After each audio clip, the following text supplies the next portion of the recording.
Science.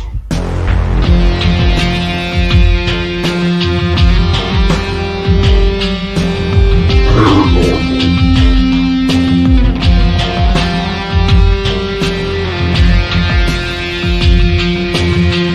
Drinks.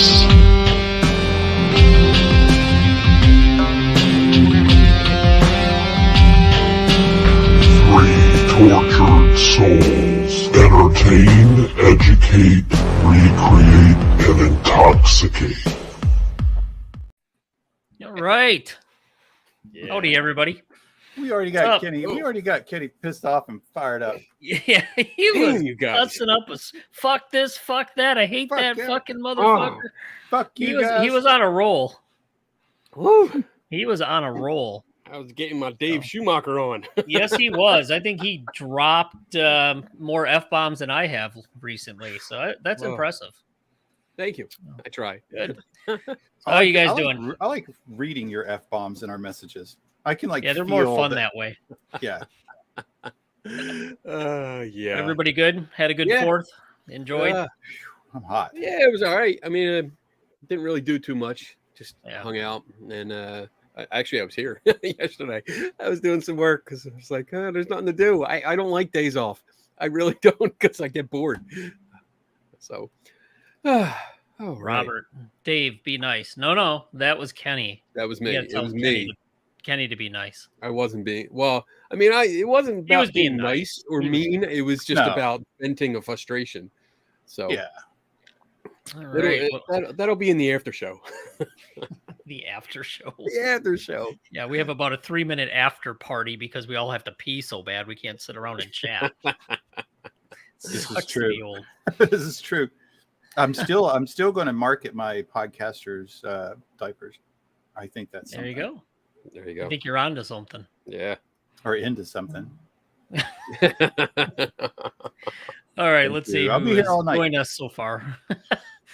Bob, John, how you doing? Daniel, Tim Vickers in the house. Robert, how are you? So I think that's it right now. So welcome everybody. Thanks for joining in. Tom, there we go. Hey Tom, how you doing? So good to see everybody. Appreciate you all joining us for yet another episode of Three Tortured Souls back to back. It's been a long time since we've done Yeah. week back-to-back episodes. So Wow. how exciting. Don't get used to it. Not gonna keep up.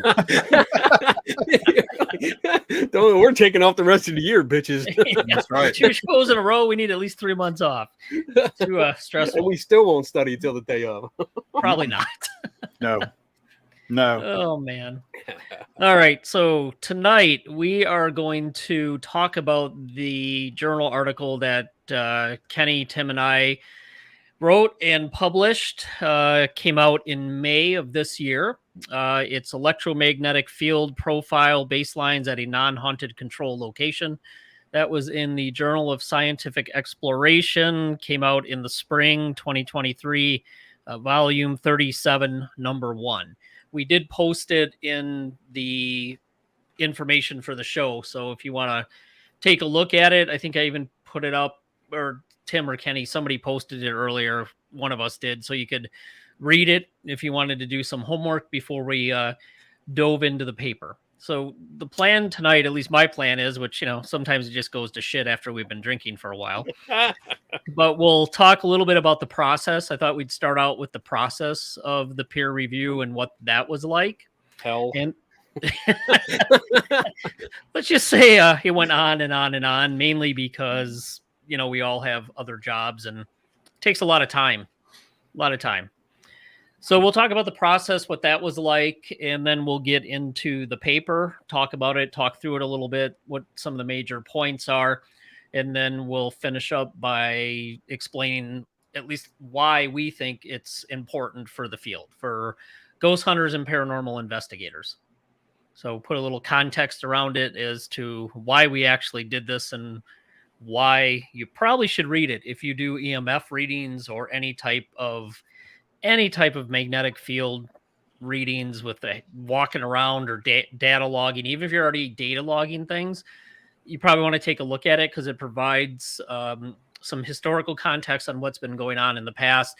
some of the newer research that's out there and what, is recommended for continuing with this type of work if you so choose to do it. So that's my quick opening comment, and I'll toss it over to Tim for his. Yes. I thanks. Oh, so Kenny gets to say, yeah, they said pretty much everything I was going to anyway. So There you it's go. just, yeah, Easy job. that's, you could tell. Yeah. Whenever I don't do a lot of homework and I get caught, I'm always like, please just let me go last. Oh yeah. Dave and Kenny covered what I was going to say. So my favorite thing is, I reread the paper probably about an hour before the show. I pulled up my old highlighted parts. So the couple of takeaways that I like from this is basically what Dave alluded to right there at the end is, I think it has a lot of potential to change if you're going to read it and think about concentrating on how you're going to assess whatever EMF readings that you get. Because it's basically, I don't want to give anything away, but it's basically the same. I'll let Dave get into the statistics, even though I did have 2 semesters of statistics in college. It's He not liked just, it so much he took it twice. it's not because I failed the first time, although that's the big part of it. It's because you failed both times. A huge part of it. Oh my I'll go ahead and let Dave handle that. But Thanks. the takeaway was, there wasn't like what you got at a alleged non-haunted location, so to speak, is like the kind of the same things that you got at a haunted location. And that's a very large kind of summary of it. And there's more detail to it, but it's, I did it. I imagine people coming into the field or the hobby are going to do it. And if I would have had a chance to someone say, collecting EMF baselines and so much EMF work, putting stuff out, going, make that beep, make our meters blink if you're here. Like, yes. Do you know, like, how much time at each location when I was a ghost hunter I spent doing that I could have been doing something else probably more productive than just like asking for a response to get a beep or a buzz or a click. Now, I was green enough. I'd have probably been like, no, you don't know nothing, man. We're ghost hunters. I'm going to do it this way. You can't prove me wrong. Right. I probably honestly would have had that attitude early on, but I hopefully it would have changed my progression and my curve, my arc a lot faster. So Cool. All right, Kenny. Yeah, I do like this paper, and yes, Bob, you're right. I'm still going to talk because it was good. When I reread it, the whole process, and I know we'll get into this, but the whole process. If you look at the front of this, and this is what I want to start off with, is that Here, I can it tells I'll you put that up for you. submit it right on the cover page. Yep. So it tells you right down on the side, submit it August 31st, 2022, and accept it March 19th, 2023. So that tells you how long from the original paper that was submitted. That shows you how long it took for us to do all these rewrites or edits, adding things, making it more detailed, explaining it a little bit more. APA format. Yeah, I mean, yeah, it just took a long time to do it, and it's not a bad thing. That's actually a really good thing because we learned a little bit more about what we were doing, and it helped refine it into this paper that, yeah, some of it is technical and over my head because yeah, I mean, some of it I had to have my phone next to me, like looking up. Well, believe me, there's a few times that reviewers or editors would send some, and I'm like, wonder if they got time for a phone call. What the hell? Right. About? Right. But overall, the information in there is really good. And if people that are watching this are into ghost hunting and paranormal, whatever you call yourselves, whatever title you choose to give yourself, because that's basically how this works. This is beneficial to you. And it's not us just saying, you're doing it wrong, you should do it this way. Everything is backed up. Everything is cited. Everything is just well thought out and researched and redone. So it's good information on what EMF is, how the meters work, and basically what happens when you do set up in a non-haunted house, and compared with what people get in a alleged haunted house, with usually no controls whatsoever. So, and we've talked about that all the time, about the need for controls when you're doing these kind of experiments, or even just baseline readings. So there's a lot of information there, and if you read through it, it's beneficial to you, and I highly recommend it. Not just because we wrote it, just, I mean, if anyone wrote this, I would say still read it, because it's good information. Yeah, I definitely would recommend it. I don't care who would have done it. It's a nice summary of the work that's been done before, and then where the shortcomings are. And we'll kind of, as we talk through the paper, we'll talk about what each section briefly talks about. We're not gonna, don't worry, we're not gonna turn this into a full journal club where we go through and really pick it apart and talk about all the statistics in it, because we don't want Tim to have a heart attack. This is true. PTSD from going back to his college days. But yeah, we'll talk about all the different sections, how it came together. But building on what you two said, it was a good learning experience. I've authored a couple other journal articles before, much, I guess, lower level journals, and or like second, third author, which that's different than being the lead author on it, where obviously the buck unfortunately stops with me. So, which resulted in a lot of I think I spent probably a lot of time with the editors and the reviewers, trying to get this in good working condition. But I'll give credit to a couple people that are cited at the end of the paper, for acknowledgments too, because Tim, Kenny, and I wrote this, worked on it, but Brian Lathe, Brandon Masulo, Mike Nichols, they provided a lot of comments and useful suggestions before we submitted for the second submission.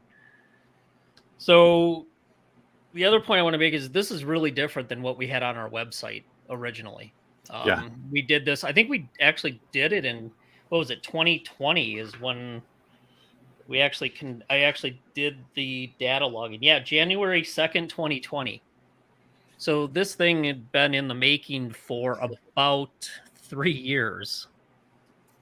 So it's a lot of work. And we'll talk about the numbers and all the data points, but we only ran the thing a couple hours for a couple days. So what you're saying is like a 3-year project would not a good TV show make. We would have been canceled already. Yeah. I want to add after the first month. Two things I want to add. One is that most of the credit for this, I think, goes to Dave, because you did a phenomenal job of putting this together and kind of managing everything, what we had to do. Managing me and Kenny. Managing us. And hey, Tim. Together. Have you done this? Oh, shit. I mean, most of the credit goes to you. So I appreciate what you did there. And second, my favorite part of the paper is, and it almost makes you cry, it's just looking at like right here, not just that references, but then all of that and all of that. I mean, that's actually stuff we had to read. Yes. While we did the paper. And actually, and I got told, which was great feedback by one of the reviewers, is, initially introduction's good, but more details, dude, more details. Yeah. So I had to go back and reread a lot of those freaking references and really peel out the specifics in there. I mean, it's a whole different level. It's even compared to the stuff I've done before or what we had on our, like I said, on the website. This is completely different than what we may have had up there a couple years ago. It's beautiful. I love it. I mean, It over turned out 2 good. pages I'm is actually pretty incredible. happy with it. I'm proud of this one. This was it's a lot of work, but it paid off, and then it'll be another 5 or 7 years before I do another one. Yeah. Yeah. Uh, I had an idea for another experiment, and his first response was, well, you can chair this one. yeah, I think I said, Tim, you're in charge of writing this one up and Yep. submitting it, so that's your role for the next one. But anyway, so a little bit about what kind of happened. We did the original work. We put it on the website. Brandon Masulo, a couple others they read it. They said it was pretty good. You should think about publishing it. I'm like, nah, it's a lot of work. I don't really want to do that. And it would need to change. I knew when we put it on the website, if we published it, it would have to change dramatically. And to me, it was something we just I wanted to do because we talk about there's no baseline controls. And even on this show, we've talked about, have you tested your equipment in a location that isn't haunted? And Good usually people question. are like, why would I do that? So we thought, okay, well, let's take a look at what happens when you collect EMF in a non-haunted location. And this always reminded me of something from a 2000 article where the two authors noted that, and this is in 2000, that 23 years ago. quote, that field investigators study events that occur at randomly selected control sites whose salient characteristics match those of the target site, as well as for each investigation of a target site, try to set up a control investigation of a similar house whenever possible. So even if you go to just 2020, the number of times people have done that, it's just not there. At least not a thorough understanding of it. So that was lacking. That's really lacking. So we thought, we'll do this. We'll put it together. We did it, and then actually the editor for the journal reached out, and he was like, "Hey, I found out about this article you guys wrote. It would be a really nice fit for this Journal of Scientific Exploration because they're starting a citizen science section," which this is what it appeared in. So you're getting the advising and the editing and everything by the hardcore academic, the real researchers out there, but they're trying to bridge this gap between the field and the amateur groups, which they would like to turn them into citizen scientists. So they approached me, and I talked to Tim and Kenny. I'm like, "Hey, what do you guys think about this?" We're like, "Sure, why not?" So they said, submit it as is, the first version, which that was brutal. There was about 6 pages of comments that came back, all justified, all really good comments, obviously. And First reaction, fuck this. I'm not doing it. first reaction was, oh, this is going to take some time. So we went through, I rewrote a bunch of it, redid a bunch of it. There was additional analysis they wanted to see done, different statistical analysis. They wanted us to take a look at how some relatively more recent papers from 2017 on had done evaluations of EMF at haunted locations. And they're like, well, it'd be nice if you would kind of do some of that interpretation and analysis like they did in those studies, so it kind of matches up and it builds off of them. So we did all that. And then I'll give credit to Brian Lath. He's the assistant editor at the Journal. He did some heavy editing at a certain point because I told him, like, hey, I haven't written for this journal before. I don't do this all the time. And just the lingo, just the way you present it and the way you do it, I mean, it required a lot of editing. So certainly a big thanks to Dr. James Haran and Dr. Brian Lath for the help on this one. The editor and the assistant editor of the journal, they helped quite a bit. They were really, really positive, really encouraging. So if anybody has an idea to publish a paper, you really should try to do it because these guys were nothing but nice. Yeah, I want to say as well. Helpful.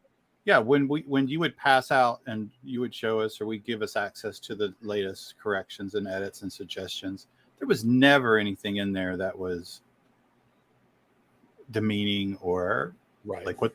It was very good. You think I learned a ton. I've probably forgot most of already because it's the only paper like I've ever done like that. But It was really good. It was really good feedback. I'm like Kenny, when I would see it, I would have to like highlight it, Google what does that mean exactly, and read it. And it was good. It was very positive. It was really good. Yeah. It was not And bad.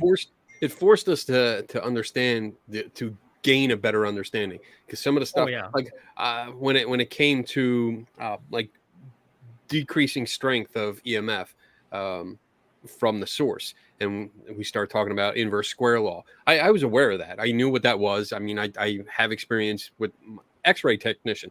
I mean, not reading them and taking them, actually fixing the machines. So I know what that is, and I know because it could be potentially dangerous when if you're too close. But I understood it, but to, I guess, explain it to somebody else, it's sometimes a difficult concept to explain. Like, all right,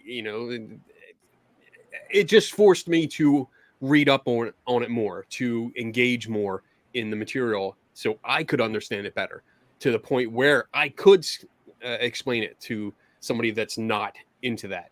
And I think that's always the point. And I don't know who said it. Somebody had a quote about, like, if you can't explain it to a normal person, then you don't know it.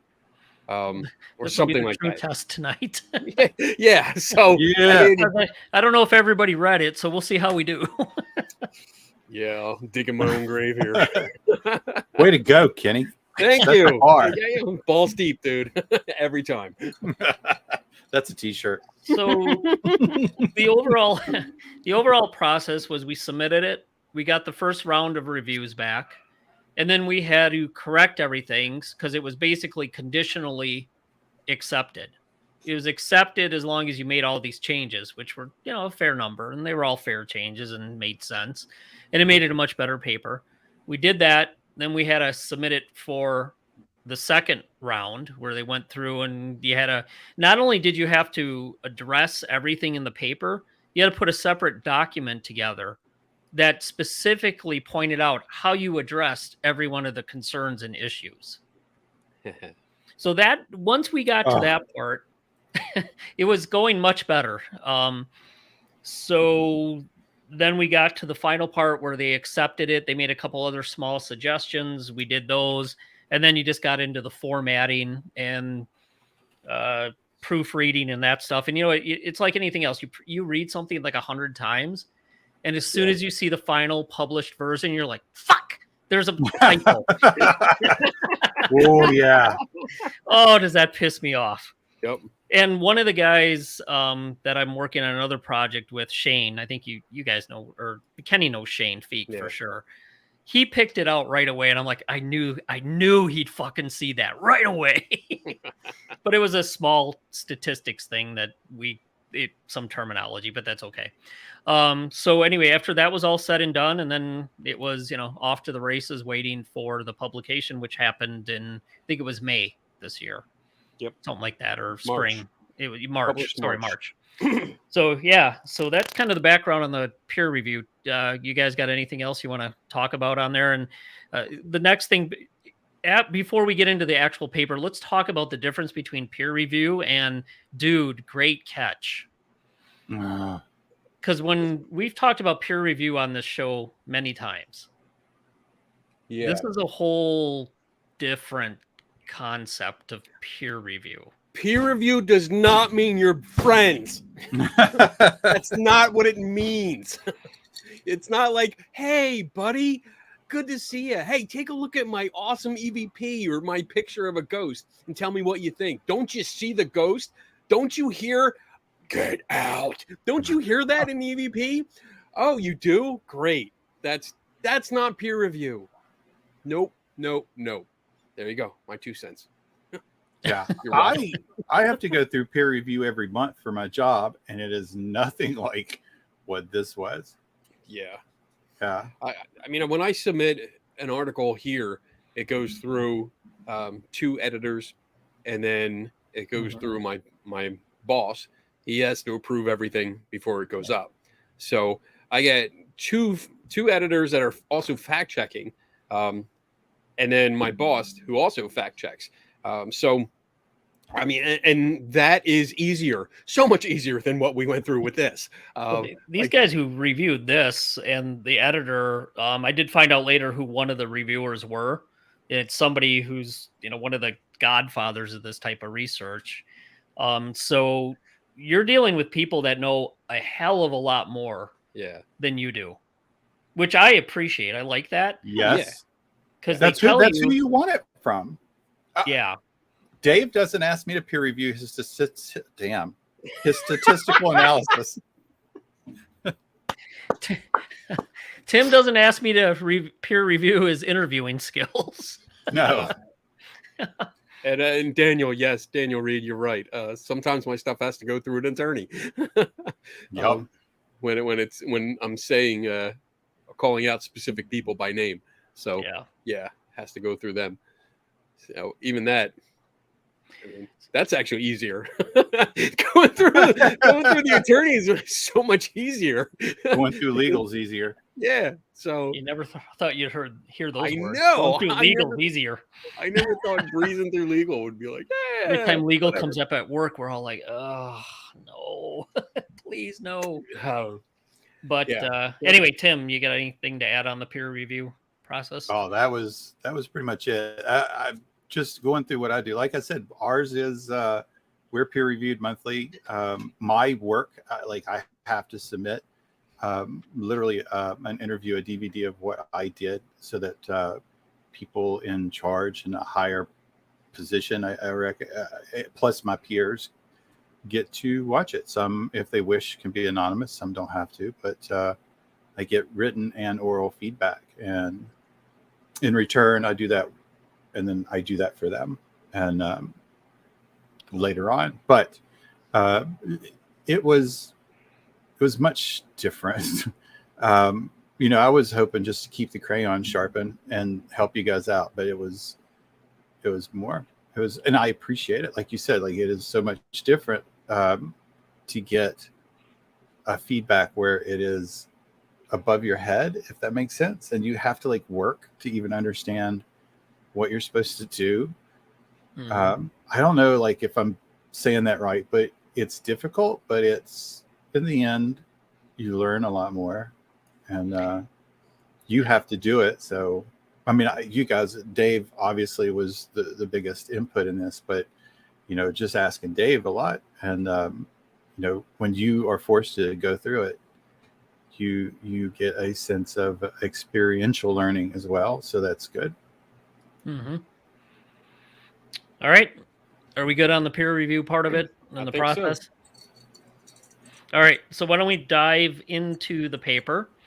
So let's start with the introduction, and I'm going to not read a lot of this. We're just going to try to summarize, and we can talk about it and go through it. But I already read the first part, and that was out of the introduction, where, encouraging to do controls, baseline readings, and locations that are hopefully somewhat similar to the one that you're doing your research or investigation on in a haunted location. You can do that sometimes you can't. But I think the thought here was we just wanted to do something in a location that was supposedly not haunted. And we always say supposedly because somebody else I know, he's like, well, how do you know your house isn't haunted? I'm like, well, I can tell you one thing, nothing weird happened when we were doing the data recording. So, okay, so there's one thing. But anyway, how do you know it is haunted? You don't know. How do you know? You don't. But based on the history and the fact that nothing had happened, and we didn't have anything strange happen when we actually did the data recording, assuming it's non-haunted. They just don't like you, Dave. Yeah, I know. I've been hanging out with you too much. I scare the ghosts off. Good one. That guy talks to Kenny. We can't be friends, Dave. Yeah. We can't be friends. Oh, God. I got that, on a phone call. You can't be friends with Kenny. I've had that phone call too. That just solidified our friendship. Anyway, so we went through the introduction, and basically what it does is gives a recap of all the work that's gone on with electromagnetic fields in supposedly haunted. And there's a couple small instances where they ran equipment just outside of the location. And then there was another one where they ran it in the location, then another house very similar. But they weren't looking for the same things we were, and it wasn't really long-term data logging either. The difficulty with this other research is sometimes they would see differences in the mean, so the average readings in areas that had activity versus those that did not have paranormal activity. In other instances, they didn't see any difference in the average or the mean, but they saw differences in the variance, so how much it bounces up and down and moves around in the readings. So people are looking at it going, okay, well, this paper says it did, this one says it doesn't, this one it did, this one it doesn't. So there, and it was all either in the haunted site, and there was one instance of it being outside the haunted site, but it never seemed to completely line up. They were all over the place. Mean is good, no, it's not. Variance is good, no, it's not. So they really didn't have a complete understanding of, or a conclusion, I should say, of what's going on. But there are noted differences in supposedly locations where haunted paranormal activity are happening, and even within the same site where things don't happen. So they saw some differences in the mean and the variance in some cases, but it was never consistent. So the next thing that happened is Lathe, Haran, they started looking at this method of basically recording electromagnetic fields and using the actual background readings as more or less the controller baseline. And then they would assign this binomial probability distribution, matching it up against when they had subjective or objective things happen. And they found that when you saw something that deviated, and I'll say significantly, 2 to 3 standard deviations in a certain before or after, you either had more of these spikes or more of the dips. That showed a positive correlation with subjective and objective phenomena. The question that remained, though, is, okay, that's in a haunted location. What does a non-haunted location look like? How do you know what you're getting in that haunted location is truly all that anomalous? Could it still be a chance finding? So that's part of what, the other part of what drove doing this is, let's set it up and run it in a non-haunted location and see what we get. Let's see what it looks like. So that's the technical background of the introduction. And then Kenny and Tim, they gave a lot of help looking at how EMF meters are currently misused. And then we go into talking a little bit about the difference between a single axis and a 3-axis meter, and then the inverse square law. So I'm going to stop there, and I'm going to leave it. I'm not going to call on anybody, but it's going to be somebody besides me in this group that's going to talk about that section a little bit. What do you drink? Enjoy the show. Shit. What are we talking about? I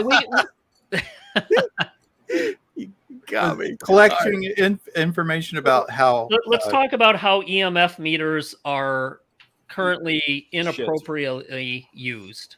So what you've seen. I can speak a little. Yeah, I can speak on that.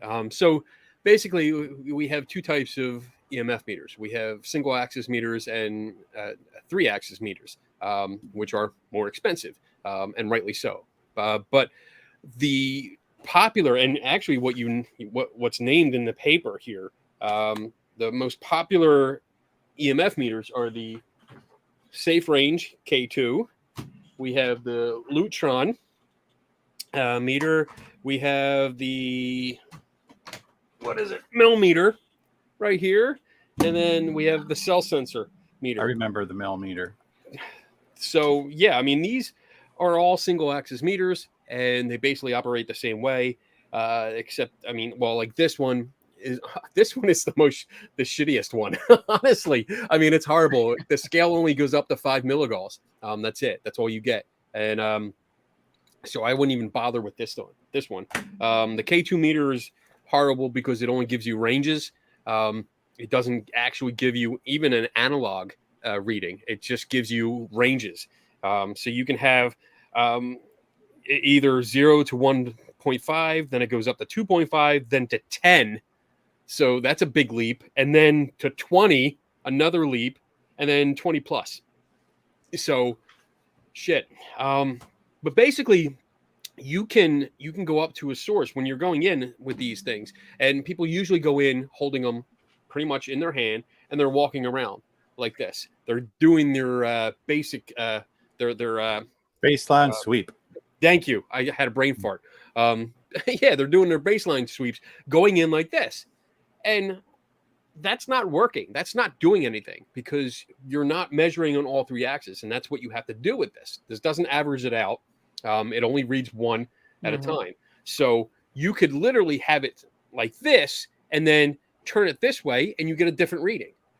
So you have to be careful. I mean, you can have, I think the one example that I give is I had it next to a microwave and all I did was rotate it just 90 degrees. And that was it. It was done. The reading was completely gone. And I mean, even here, I was doing experiments earlier on this fan. I have a heater fan over here with a motor, and putting this Lutron up to it like this, I could get it to top out at 200 milligauss. But if I went like this, it dropped down. It dropped down significantly. So basically, going into any haunted location, you're not getting the full readings that you think you are. So and I understand that most ghost hunters are probably, and I'm saying this in a nice way, they're ignorant of how to use this equipment because they're going in thinking, oh, if I just hold it like this, whatever pops up is the reading. And that's not true. That's not how these devices work. It's best just to leave them. Well, actually, don't use these at all. Even the millimeter. I know there's a nice story that goes behind this use, but basically all this is a EMF and a temperature, a thermometer. That's it. It's an EMF meter and a thermometer. There's nothing special about this whatsoever. But the best thing to do, in my opinion, would be to actually spend the money if you want and go on like a science website, and you can actually get a tri-field type meter. So these are both tri-field meters. So they read all three axes at the same time, but you just sit them down. You don't touch them. You don't hold them. You don't walk around with them. You sit them down, put a video camera on it so you can monitor it, but sit them down. There's other ones that are less expensive. I mean, I actually had it prepared last week when we were talking to that equipment guy, but I see a lot of ghost hunting equipment makers putting out tri-field type meters and selling them at twice the amount that you can actually get them from science websites. So think about that before you purchase. And also one of the big things is what we were talking about earlier before the show, the inverse square law, and also how the electromagnetic field drops off significantly from the source, from the point of source. And there's, can I show this? Can I share this video? Let me see if I can bring it up just to demonstrate what I'm talking about here. Let me see if this works. I don't know if it's going to work. Well, you work on it, and I'll add on to that while you get that pulled up, Kenny. Okay. The time that people spent. So I watched a lot of how long and what they did in videos where beginner paranormal investigators, or not just beginner, but actually quite experienced many, ranging between 5 and 10 minutes a night at a location that they would spend. I mean, if you would consider and I've said this, if you would consider how long or how minuscule, what 10 minutes as 10 minutes of information that you gather relative to a whole 24 hours that would be spent, or over the course of the entire year, you were collecting such a minimal percentage of information at that time. Not only are you doing that, but you're, like Kenny said, you're walking around. Many wanted to take them and run them right up against the electrical outlet or the refrigerator, or it's the time difference for me. Like, I've always when I started blending over into being more skeptical and asking if I was doing the right thing, it's the fact that, we would spend 10 minutes, and I telling you, 10 minutes is generous. that people would do their sweep, unless it's in like some huge location. But if it's in a house, people would walk around and they would get this. Well, our highest hit was 10.7 or 2.7, and that's what they would gauge the rest of the night off of for the whole 4 hours. And if something happened to go over 2.7, then that was considered a positive finding. Wow. But it bothered me that what is that? What is that 10 minutes that you baseline on relative to like a year of spending in that facility or that house? Like, how do you know that this percentage of time is something that's important that can be used to baseline? Okay. All right. Sorry, Kenny. Oh no, it's cool, man. It's cool. All right, so this video, this is the fan. So that's the Lutron, and that right there, it bottoms out. That's reading over 200 milligauss. And as I bring it off, look at how it drops. That's less than 2 feet away from the fan motor. So when we're talking about the inverse square law, that means basically every time, like if you are twice as far away from the source, that means oh shit, let me look it up. You're a quarter of the power. So when you double the distance, you quarter the amount of radiation or electromagnetic radiation that you're getting.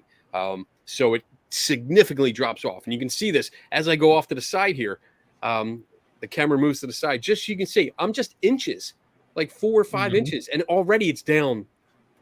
It's ridiculously off. I think the power of the general rule is it's about 1 power magnitude every foot away. So if you're right on top of it, if it was 100, you pull it back about a foot, it's going to be about 10 milligauss.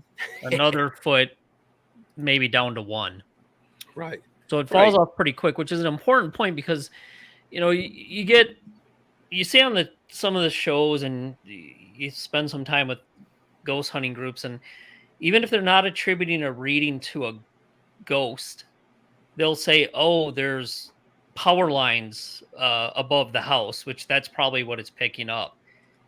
Actually, no, it's not. It's not picking those up. It might be picking up your cell phone or something else, or the camera you got right next to it, your video camera, other equipment you're using. It could be picking that up, but typically you get more than a couple feet away, and what you're going to pick up is not things that are 10, 15, 20 feet away. It's pretty local to where that meter is. Yeah. Yeah. And I mean, it does matter how much power is going through it. I mean, if you up the amperage and the frequency. Yeah. And, I mean, there's other things, but it's for the most part, you look at, 50, 60 hertz, which is the mains frequencies. And that's, something we can talk about later, but we did also use a different type of meter to take enough readings to determine what the main frequency was that we were picking up. And it was 60 hertz, which you would expect since that's the mains power frequency. But I have gone outside with all of these and stood underneath the power lines. Nothing. Doesn't pick them up. Tells you it's something a little closer to home, maybe, while you're in there doing it.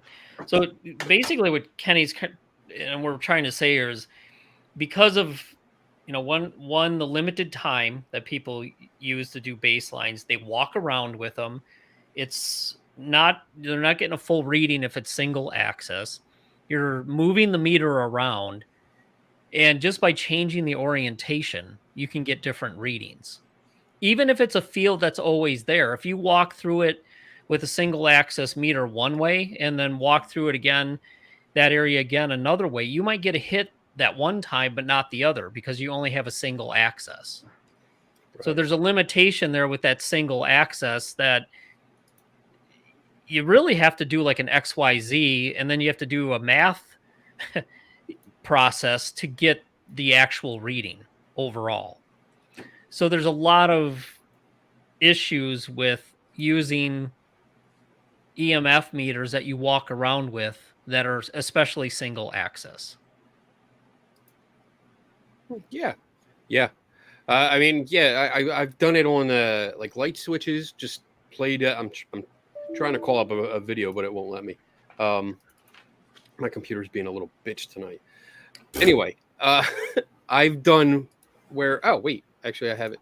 Let me see. Let me see if I can share this, because this will show as well, like what's going on with playing with a EMF meter. And this is just at a light switch here that I'm doing.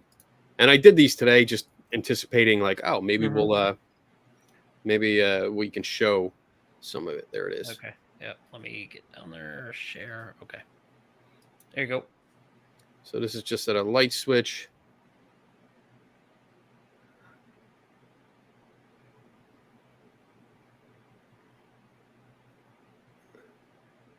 That's not too bad. 3. So it's constantly changing. 1. But it's changing But it's enough. see, look at that.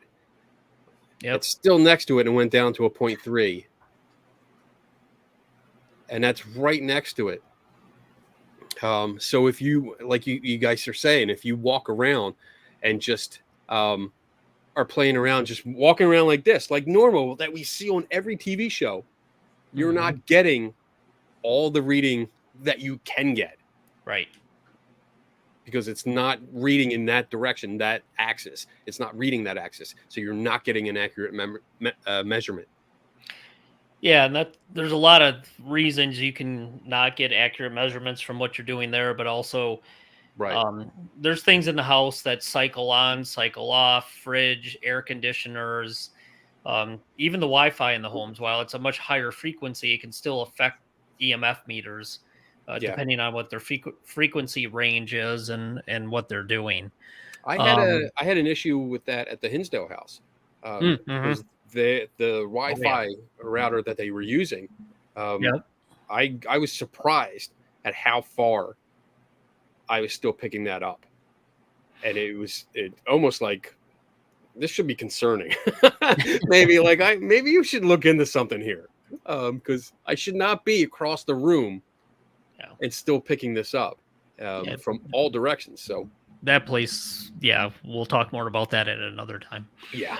That place is all over. Oh, it's crazy. All right. So anyway, let's, I'll read the last 2 paragraphs of the introduction, and then we can move on to what we actually did. So to summarize, improper use of equipment and data collection with EMF meters, as well as lack of baseline and control data collected over time to provide an appropriate testable sample, leads to difficulties in drawing any conclusions about the relationship between anomalous phenomena and EMF data collected in haunted locations. In essence, without appropriate baseline measurements, how does one know what a specific EMF reading is abnormal? How does one know if a reading is abnormal? Further, and without comparison samples, why would EMF readings in a haunted location be considered anomalous? And then talk about the current study. The current study addressed some of these above questions by collecting multi-hour, multiple-day baseline EMF data within a non-haunted location. From this process, we explored the EMF profile of said baseline location in order to both compare and examine the extent to which EMF magnitude and variability are actually different within a non-haunted control site. So try to get a feel for what's going on in the non-haunted control site. There's a lot of questions popping up. I am flagging them because some of them we're probably going to address as we go through this. Other ones we'll do as we get towards the end. So what did we do? So we started on January 2nd, 2020 from 6 a.m. to 10 a.m. And then that evening, 8 p.m. to 12 a.m. And then we did it again on January 3rd, again, 6 to 10. And then the second one was a little shorter, 8 p.m. to 10:30. And we collected data with a 3-axis data logging meter. Plugged into the computer, it logged it every 1 second. So we had 4 hours times 4, 1 second each. And we'll talk about the actual numbers. It's a lot. It's a lot of data.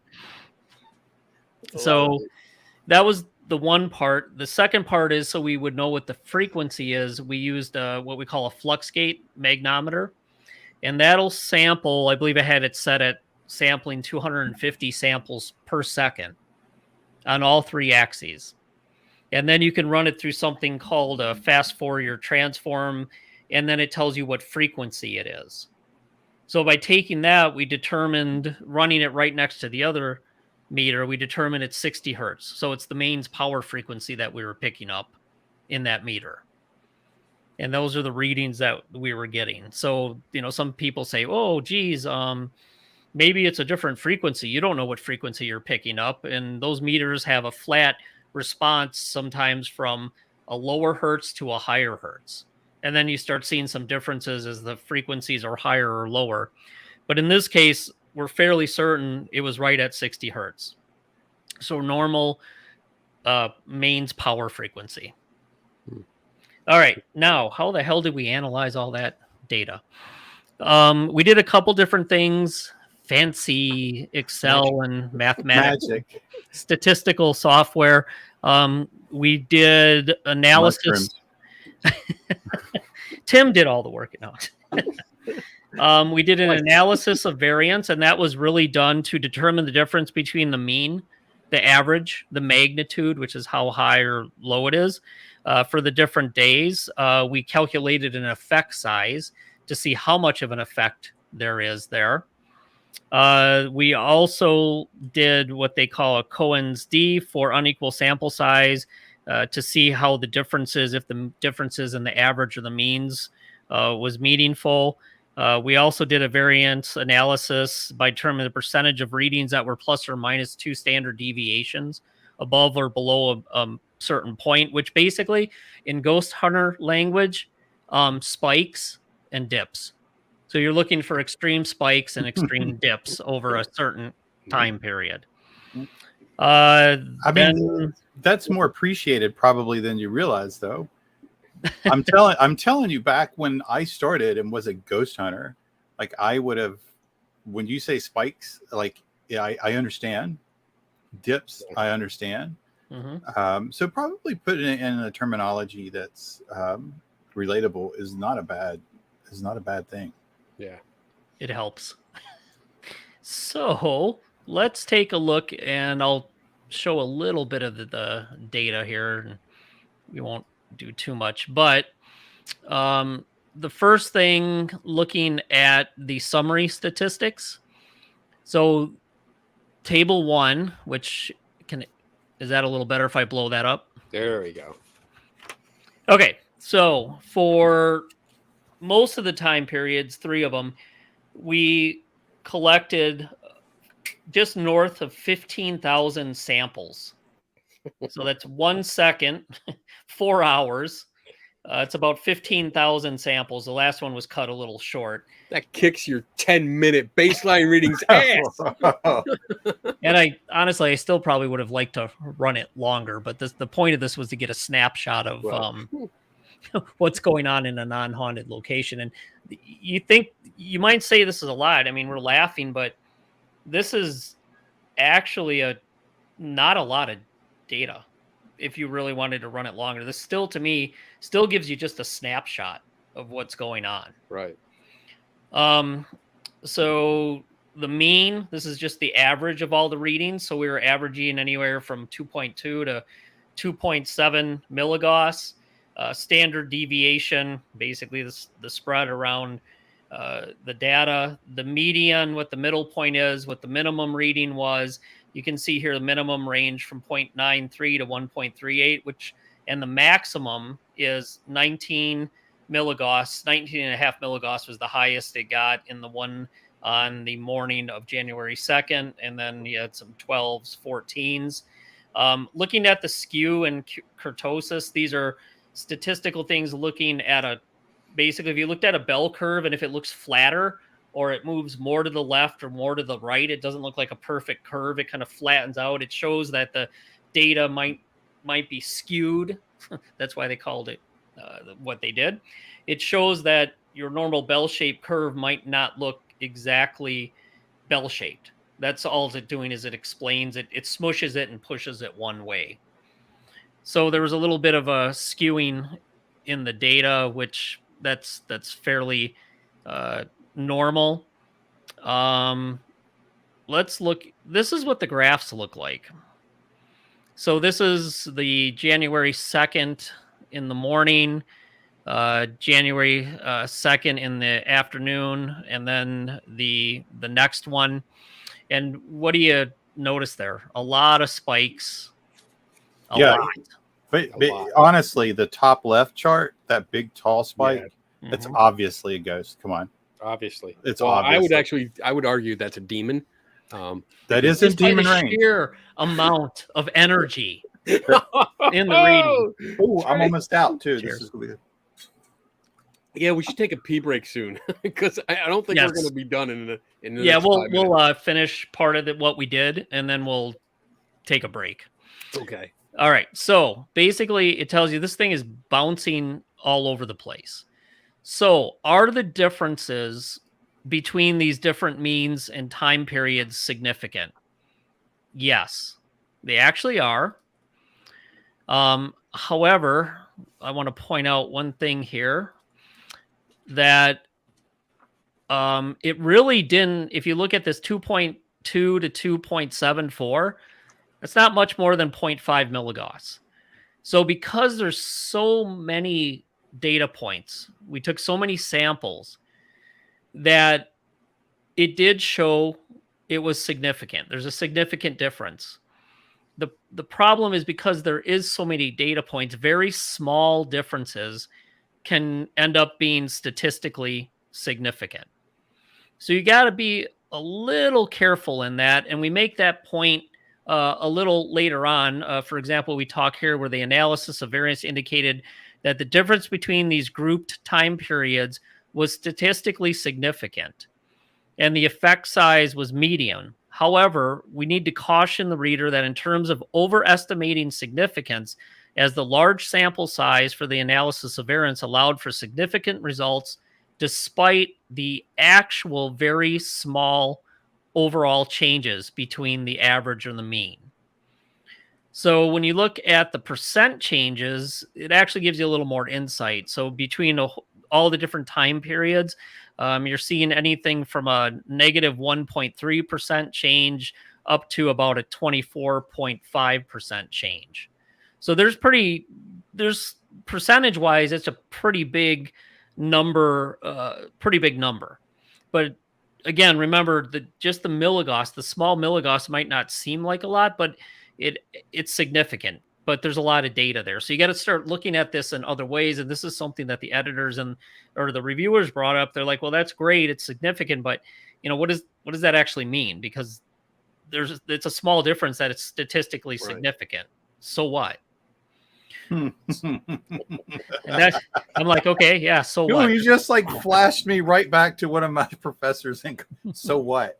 And he taught experimental psychology, which was which I was required to take statistics, and he would either say "so what" or he says that means squat. That was his two favorite sayings.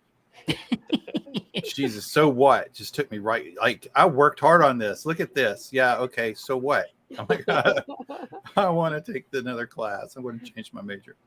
So one of the things they recommend doing is previous papers had started looking at the number of standard deviations. You basically say anything 2 to 3 standard deviations, which is way on the extreme of a bell curve.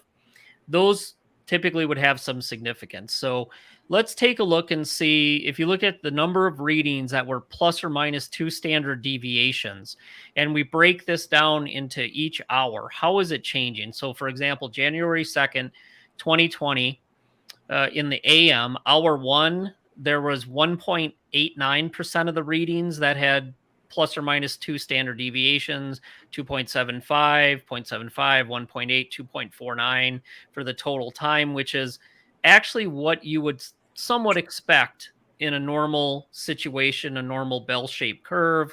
You're going to see those tails, the very end tails have these the number of readings. So the thing that gets interesting is when you get above about 5%, you expect these to be about 5% or less. But when you start seeing 11% or even 0.69, which is a little low, 10%, 14, 14.4, that tells you it's not what you would normally expect. you would expect things to be, it's about 2.5% on each side of the graph at 5% total. So anything really less than or more than 5%, you start thinking, okay, there's a lot of things going on here. It's changing. It's obviously changing over time. Comments, questions? We're getting close to a break. Take a break. Awkward silence. All right.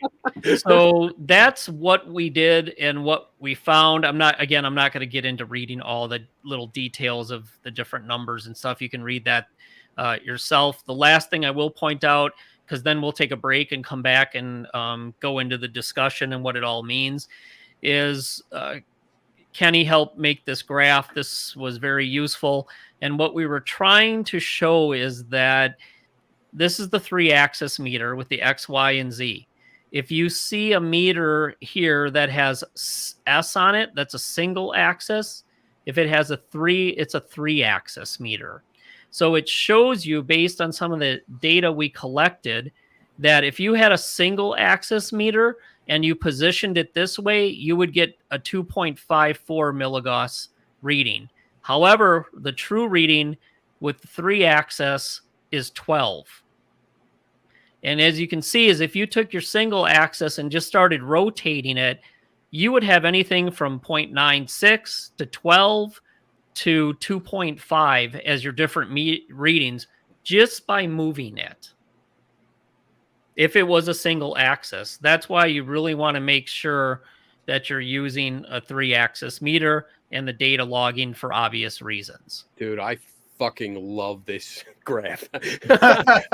You were part of it, so good job. I know, but it's awesome. This is what we need to show. Like, this is showing you exactly what the problem is when you're using these single axis meters, because that it's right there. It shows you, like, the tri-axis meter, boom, boom, boom, same reading. Yep. And then you go to the single, and it's different for each axis. And I love this. I love that. All right. So I think we're gonna take a quick break. And how long has it been since we actually took a break? Now I got to find the freaking break thing. Uh-oh. That's not good. So let's take, I think this is 2 minutes and 27 seconds. Let's take that break. We'll come back. We'll talk about the discussion, which actually addresses some of the implications for the field. All right. See you in 2:27.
Everybody's feeling better now.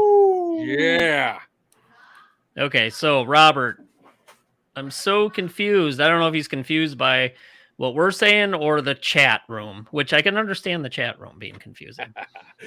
So Hey, you know what? Like, I thought about this, and a lot of this stuff, especially what Dave said, is over my head too. I just want to put that out there. Like, I don't do stats. I can't even say the word right. let me make it real simple. There were a lot of differences in the averages and a lot of bouncing around to the readings, which is something people would normally claim you'd only see in a haunted location. There you go. Yes. That's the real simple summary of it. Yeah, but I mean, you're not anyone that doesn't get it. It's cool. I mean, like I said, I had to look up a lot of things. It took us 3 years to get it. Yeah, and I still like even today. I came in here today. I came to work and I sat here, and I was like, all right, printed this out. All right, let's see if I can figure this shit out. You know, and I had to look up stuff, highlight everything. So you're not alone if you don't understand everything, but that's okay. But I would say take this as an opportunity to learn about it.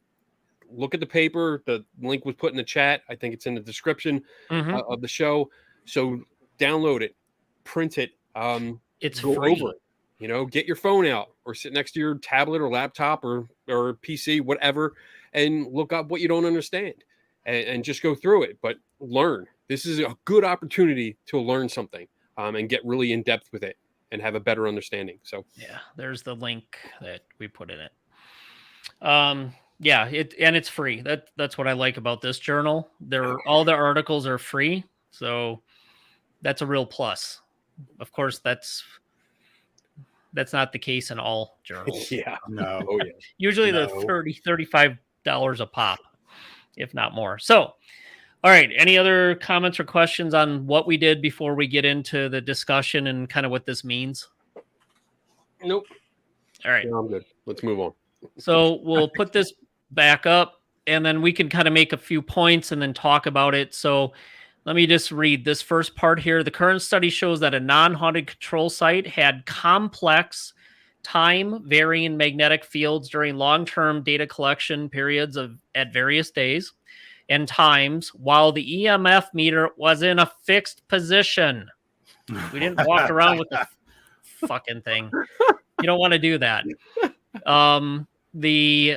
And what we saw is differences in both the mean, the average, or extreme variance where it's bouncing around.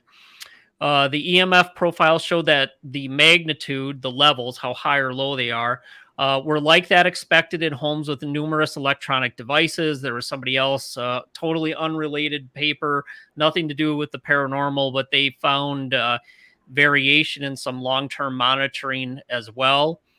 They also talk a little bit about what the range was, which isn't too crazy different than what we found. So it's also good where you might be like, well, then why did you do this big whip? It's good to know that your study actually corresponded to another one. So it lets you know you're probably on the right path. You didn't do anything too crazy, which is always a good sign. And then we'll talk a little bit about how this stacks up to some other research, which I'm just going to go to the newer stuff. So when you're looking at our data in this paper, so what we saw is this difference in the variance, where how much it differed. It was, anywhere the changes were 8 to 66%. Compared to the changes in the average, which was 1.35 to 24.4%. So then you get into the number of standard deviations. We talked about that before the break. It was 2.49 to 6.21. The hourly changes were between 0.39 and 14.69. This is an important point here. This is not much different from the 0 to 11% reported by Lathe et al. 2017, but does not entirely conform to the approximate 2.5% spikes in both ends of the tails of a normal distribution. So Lathe and Haran, they did their work in a haunted location. They did theirs in a haunted, ours are not. So what we're finding is that basically there is variation in the electromagnetic field in a non-haunted location, which is similar to what others have found in haunted locations. So I'll leave it there and let you guys make any comments if you want. Stop using them. It doesn't fucking matter. There you go. The cheap meters without the data logging. The cheap stuff. I started to say I don't know why you just don't go to data logging and skip it. Again, like in my opening comment, something like this just, if I would have had this information and listened to it early on, I just think of, the average time that I spent with the meters talking to empty air, asking for something to happen, and then something happens out of the 300 questions that I have, that I think that I used to think that was something, but never really looking at, was it just something that naturally occurs or normally occurs in the location that I'm at? And I happen to be in the same spot at the same time that it happens. How can I ever tell the difference, other than just wanting to believe it was a ghost that responded to my question? And Tim, he leads us into that's probably one of the more important points next. So, Kenny, anything to add to that? No, I mean it's. I'm glad this is out here because it's showing us that there is very little difference, if any, between a alleged haunted and a not haunted location. That EMF meters are not giving us, as far as we know, they're not giving us any usable data to prove a haunting. Right. Let me put it that way, because we can get useful data from these devices, but not in the way ghost hunters think they can. True. But yeah, I think this is showing us that, hey, you can go to a place that's never had any kind of activity or even suspected activity or anything, not even a hint, and get the same results, get the same kind of spikes and dips that you'll get at a location when you are not controlling the environment or controlling at least the meter. So go ahead. Yeah, I was going to say, to be fair, though, the work by Lathe and Haran, and I think we make note of this somewhere in here. I'm not going to go through and find it, but their variations, or the number of spikes that were 2 to 3 standard deviations on those tail ends, were slightly more than ours. Slightly more, but still, that's okay, great. It's slightly more. What does that mean? Right. The thing is, how do you tell the difference? What's the point of doing this? So I think what we've shown, which is pretty important, is non-haunted locations have a very similar EMF profile to haunted locations. Now, grant, this is only one location. This needs to be repeated. Completely. Right. But that leads us into, what do you do then? How do you make anything meaningful out of electromagnetic field readings? So that's where I refer back to the work that Lathe and Haran did. And it talks about interpreting the potential correlations between magnetic fields and anomalous activity at reportedly haunted locations, and the identification of individual EMF readings as being anomalous. How do you do that with everything we've talked about? Right. Even if within the site there's external site controls. Even if I had two houses built the exact same next to each other, and one was haunted and one wasn't, how still would you tell what's freaking an anomalous reading? Right. And then and this gets to what, Kenny and Tim, I'll say, harp on this a lot, and I always try to push back a little bit. But will any stretch of time be sufficient for baseline and controls? I think 1 year. I think not. Celebrity death match. I think 1 year was minimum for me. And The problem is, remember, Tim, the more data we collect, the smaller change or difference is Mhm. going to look significant to you. Yeah. So I'm going to flex my ignorance here. So when we started all this conversation, I was like, you know what, bitch, I'm going to go out. I'm going to buy 2 data collectors. I'm going to put one in a non-haunted location. This was a great conversation we had. I know. And I'm going to put another one in a haunted location that has reports of hauntings. And I'm just going to run them. I'm going to get like measurements, like 100 measurements a second. I'm going to collect them. And so, and granted, I mean, I'm flexing, this is my ignorance. I'm like, we're going to do this. And Dave's like, do you understand how much information you're going to have to go through? And I'm like, yeah, like a year's worth. And he goes, no. You don't understand what I'm asking. I'm like, I understand what you're asking. It's going to be a year's worth. Let me find the number for you one more time. Terabytes. Terabytes. So it's like, who are you going to pay? Who are you going to pay to chart that? I'm like, I don't know. Dave's supercomputer is now firing up. So if you do one sample every second, right?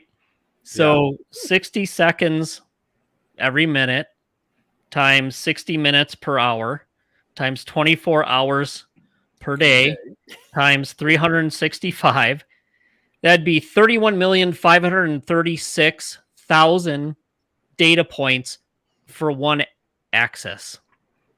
Yeah, we can do it. Times 3, 94,608 data points. Well, guess what I have not done? Tim has not bought a data logger. I have not. I was like, no. So anyway, that's a good point though. I mean, it gets overwhelming. So what do you do? Can you make any sense of this, and how do you continue to do any work in the field with electromagnetic fields? So we humbly submit that the general magnitude and variability comparisons over time may not gain citizen scientists nor research scientists relevant findings, especially if the goal is further investigation of this supposed EMF phenomena hypothesis. This is where we get into the distributional approach. I talk about this. This is not something we came up with. This is a series of articles by Brian Lathe, James Haran, which, surprisingly, they were part of the process to review this paper. So I'm assuming they really know what they're talking about. They have a long history of work in this field. So they talk about this binomial probability analysis methodology, and it's been effectively applied to the work that they've done in locations where contamination could not be controlled. So most importantly, the above research represents an analysis of EMF magnitude and variability in temporal association with documented and observed anomalous phenomena. So what they're saying essentially is you want to do this, the 2 or 3 standard deviation spikes or dips, and you want to see if they correlate with objective or subjective experiences. So you have to take what we've done, what they've done, and then add in their subjective and objective, the way they measured it, and try to find correlations between the number of spikes, is what they're saying is really the only way you're going to potentially make some sense out of this, to figure out what's anomalous, which I think we've more or less shown that non-haunted places have similar similar profiles. Okay. So what I'm hearing is we need to get a grant, and we need to put someone in a house that cannot leave for 30 days and someone in a haunted house that cannot leave for 30 days. And then we put data loggers in both of them, so they cannot leave.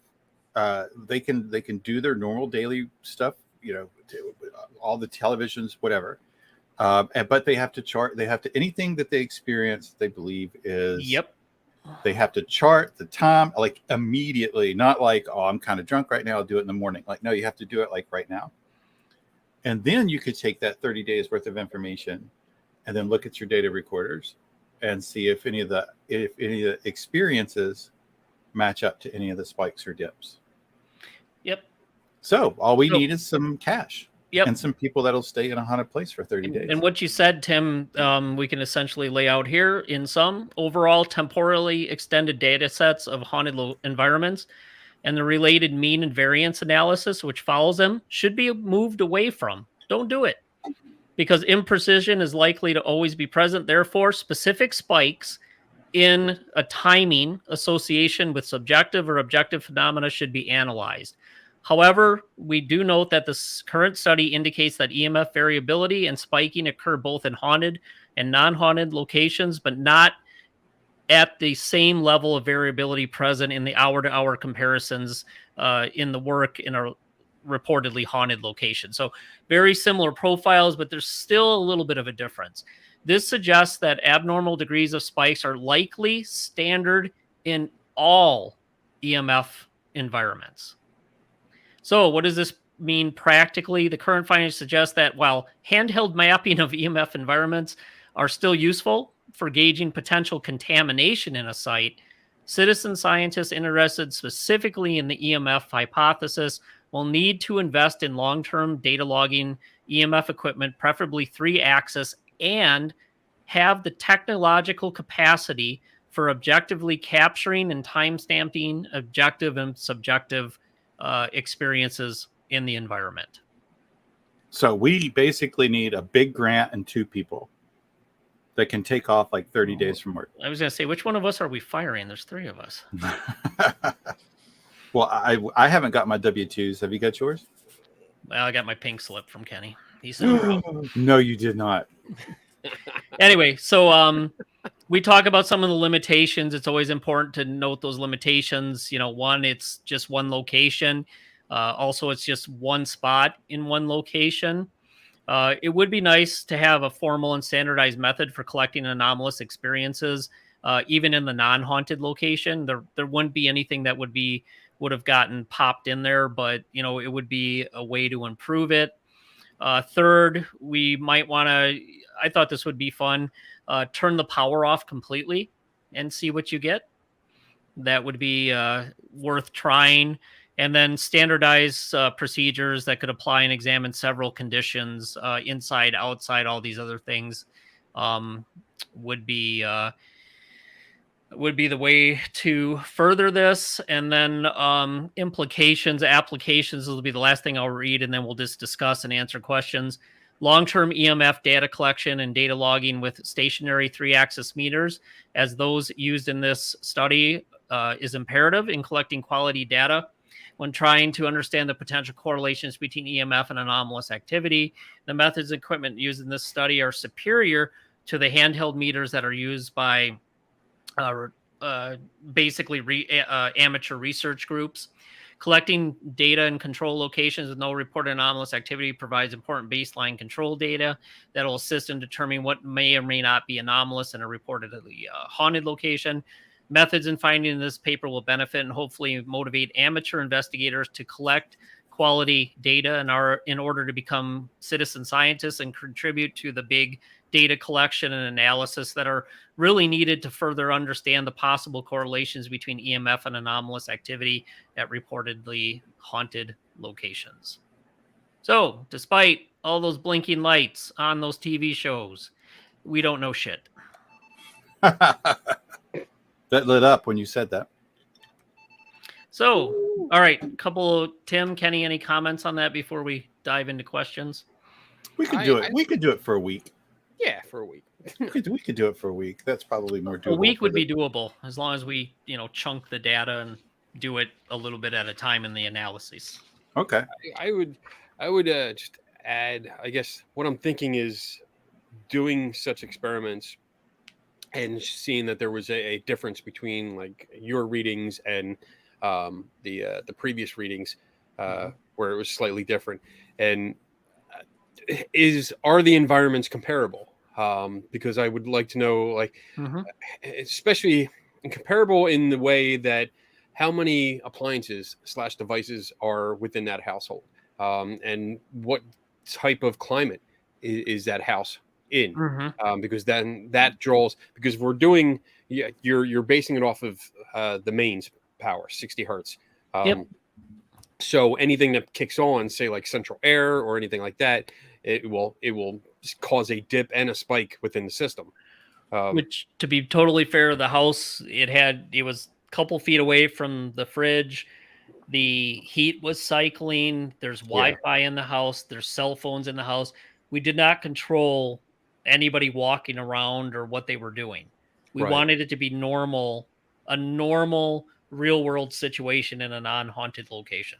Right. And I get that. And was that how I didn't read the report, the previous report, the previous study that you cited. I So I think don't they know. had the power off, and one of the sites Okay. had the power completely cut, and they were still getting these spikes and dips, but they correlated more with the things that were happening. Right. So I mean that for me that's a big difference because you're talking about a regular normal operating household compared to one where the power was shut off. Right. So I would say, you know, if this is replicated, I hope somebody does. I hope somebody does replicate this. Make sure that you're doing it in a similar environment, just so we can compare. Because the more data points that we have, the more studies we have, the more we can look at the results and say, hey, you know, like this environment did this, and this environment did this, and this environment did this. They were similar. They had similar results. The more we go, which is awesome. I would love to do that. Maybe I will do that. Maybe I'll. Perfect. Maybe Sign we you can up. set something up. We'll talk and I'll send you the set me up. meter and the computer.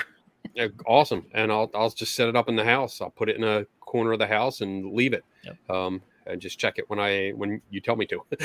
Yeah, no, and this would be a great way to build off of this, because while we probably wouldn't publish anything as extensive as this again, they have research briefs in there that are very short and to the point. We could just reference this and then put the newer data up there just to see if it backs it up or not. That would be cool. So, I would like that. Cool. All right. I think that's it. Questions? Should we try to power through some questions? Let's get to some questions. Yeah, I'm starting to slur my words as it is. All right, we'll get through these quick. Are the frequency spectrum ranges of EMF detectors similar? For example, has anyone looked at the consistency of a detection ranges between various types, brands of meters? I would imagine that there would be variances between brands, maybe as a result of different internal components, even though they may follow the same circuit design. I'll go first. Yeah, there's going to be differences. I have different variety of different handheld devices, and if you hold them all up to the same thing, you get different readings. It may not just be the frequency response, but it could also be the actual coil or the EMF sensor, how it's oriented, how deep in the piece of equipment is. There's a variety of different things. But frequency, there's usually a flat. Most of the meters you could find a frequency response curve. Most of them are flat from, I don't know, what is it, like 20 hertz to 200 or something. And then after that, they start to change. Like the readings at either end will be higher or lower depending on how the frequency changes. For this meter we used, I believe it's what they call frequency weighted. So it's set up to perceive the environment like your body would, especially at 50 or 60 hertz. Yeah. When I'm just trying to look up some research that I did, but I know that they had pretty similar ranges for the most part. I mean, when we're talking about single axis ones, they had similar, and then they had a plus or minus percentage. Usually it was like plus or minus 5%, 2 to 5%, which is the same as ours, 3 to 5, depending on the readings. But we note that, and that's important to note. But that's also only at 50 to 60 hertz. Yes. So if you're going off, if you're reading something at maybe like 10 hertz or 20 hertz, I'm not sure how it drops off. This is this one was plus or minus 3% at 50 to 60 hertz, plus or minus 5% at 40 to 200. Okay. But again, we know we're right in the 60 hertz because we use the other equipment. So we know exactly what we're measuring. Okay. All right. Yeah. Is that it? I think we're good on that one. Thanks for the question, Daniel. That's a good question. Next one. Did you ever see the claims, the makers of the cell sensor EMF meter? I think I've seen them. I don't remember what they are. I know it used to be like this actually does say it right on the meter. It says the ghost meter. So it's a ghost meter. There's the claim. Yeah. So right on the meter, it says that. And I remember when these first came out, people were using them. I'm like, what are you doing? It only goes up to 5 milligauss. Like, what? If I sneeze, it's going to go off. I don't know why are you using that? Anyway, okay. John needs to know what made you pick tonight's side pick. Oh, easy. The wiring, it's trash. It's junk. People would love it.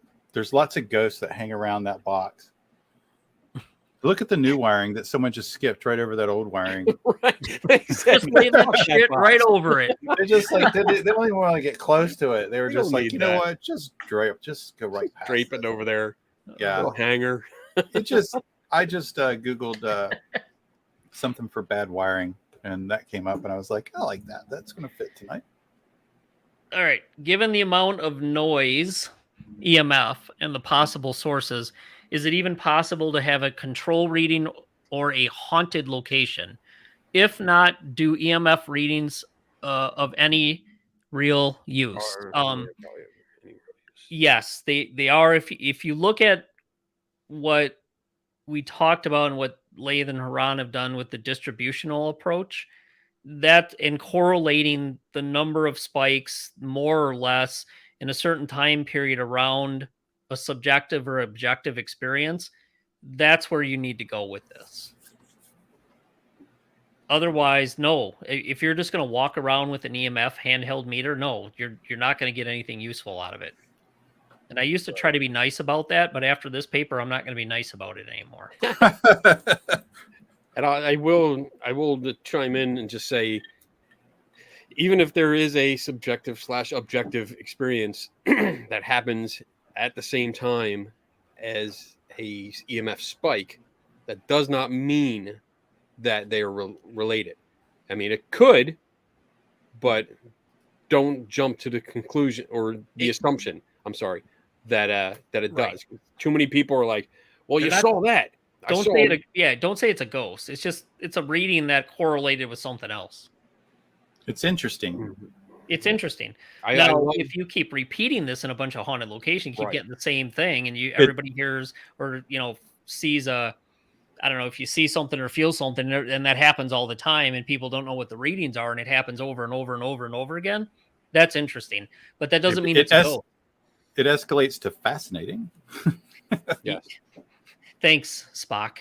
You're welcome. I love the analogy that if I flush my toilet after doing my business and the doorbell rings, does that mean I caused the doorbell to ring by flushing the toilet? No. It just those two happened at the same time. They just happened to happen happened to happen. Just means the bathroom fan let the stink out and it wants to go back in. Ding dong, you're done. I say I love saying coincidence is the bane of the paranormal, and I think it happens a lot. Does it mean or make it? I think coincidence, it makes people dig their heels in or take their heels out. Yep. And if you just take coincidence for what it is and not look into it and measure it, then it's a problem. But I agree with Dave. I mean, it's like and Tim, it becomes fascinating. If two things happen at the same time, it's fascinating. Like, let's look into it, but don't assume. So let's see, regarding movement with an EMF meter, the field detector in the EMF meter is based on differentials, right? The sensors, it's detecting differences in the field. But I got to be clear, like the tri-field natural meter, that only detects changes or differences. And then once that difference is detected and done, it goes away. So if it went from 0 to 10, it would detect it. But if it stayed at 10, it would not detect anything unless it dropped or went up again. So I think we got to be careful on what kind of meter we're talking about here. But his second comment about movement creates bogus. Oh, yeah. Yes. I mean, absolutely. I want to see if I can demonstrate that. There you go. Yep. That's that's just making a reading just because I'm shaking it. Yep. But yeah, so if you're going around and you're like, oh, what was that? Or you go like this too quick, it will spike. And I've seen that many times. People are like, oh, what? Oh, look, it just jumped to 2.5. Oh my God. A ghost just went through your body. Be like, hey, give me that. Bam. Stop using this. Okay, good question. So, John, what number begins the extreme spectrum? It's probably on one of the meters you showed. 1 million. I think, isn't it like most of them are like 2.5 milligauss every time, like green light, yellow light, red light, or orange, red. It's like 2.5 milligauss on each one. Well, so yeah, On the K2 anyway. On the K2, you have green is up to 1.5. Then the next one is 2.5, then 10, then 20 plus. So, I mean, you have your ranges there. Oh, 20 okay. plus is in the Oh, red. dude, that's demonic. Yeah. But if we go with the ghost meter, 2 milligauss is in the red. Whoever came up with this, whatever it was at one time, 2 to 4 or 4 to 8, I don't know where the hell they got that from. It's ridiculous. I think I can answer that. I have an idea. I have a hypothesis, if you will. Thank God he used the right fucking word. So, in the early days of ghost hunting, back in the late 90s, early 2000s, people were using this meter, the Dr. Gauss. Yeah, I have this black one, which no longer works because I took it apart. But I have a gray one too. But if you look at the meter here, I don't see if it. There you go. It did. So you have 1 to 2 is in the green, 2 to 7 is yellow, and then anything above is in the red. And I was always taught 2 to 7 was your golden zone. If you had a reading between 2 and 7, that was probably a ghost. Not possibly, but probably a ghost. And I think because these early meters, because these were pre-K2 meters, these were before K2 pieces of shit came out. I think people just got used to this graph. Yep. And said, oh, you know what? It's in the yellow. That's a safe zone. Let's do that. A lot of thought there. Okay. That was my first EMF meter right there. Me too. How do you know when you're outside a standard deviation? It's not the ghost of Carl Pearson. You don't. I don't know, Kevin. That's a good question. You know what? You never know for sure. Repeat. That's all I can say. There you go. Tom, I guess this is a bit over my head. Is all this to mean that EMF readings jump around a lot and sometimes quite a bit? Yes. It's exactly what that's a really, actually, Tom, that's a really good basic summary of it. That's really good. Thanks, Tom. Really good. Thank you. Yeah. You are now going to be part of writing the next paper. Congratulations. Yep. You just did in 30 seconds what we are still doing in an hour and 38 minutes. So. 3 years later, we're still trying to explain this shit. What are your thoughts? This is from Jennifer S. What are your thoughts on people looking at EMF spikes and comparing them to a spike when an EVP is captured at the same time? Just curious. I love this data. Our group back in the day when we were doing all kinds of EVP and EMF and monitoring everything and collecting data, we never had a spike in EMF with a data logger on the 3-axis meter that correlated with any EVP ever. So I'm not sure if that answers what you're talking about, because I know there's also certain equipment that spouts out certain words when a certain EMF field number is reached. I don't know if that's what you're asking about, and that stuff I don't have any idea, because I don't think that's been properly tested. I think Jennifer's asking kind of what we had said when we were talking about interesting to fascinating, that if you did have EMF spikes that correlate alongside of EVP captures, would that be interesting? Would that be something of interest, or would that just be coincidental? I have questions. Yes. Because I I see this and questions immediately come up, as in, what are you talking about when you're talking about EVP is captured? Because are we talking like old school where you're recording? You have a recorder going and you're asking questions, and then you stop it at a certain point and listen to it again.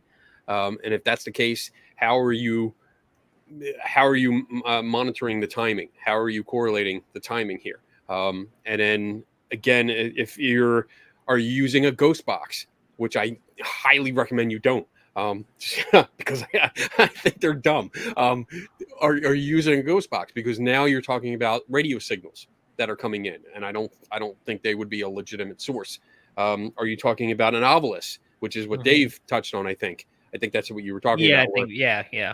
It's got a data bank where it's spitting out words, either at random or depending on if an EM field does fluctuate. Because I've made the original model, the football shaped one. I've been able to make that spit out words repeatedly, just using a magnet going over top of it. But are you using that? Because that's going to spit out words. Even if you just sit on the table, it's going to randomly spit out words. So I don't know if is there a correlation, or is it again coming back to coincidence? It would be it would be an expectation at that point. So if you set an ovulus to spit a word out at a certain frequency or a certain level, then it does, then you would hope that you would also record the same spike or higher.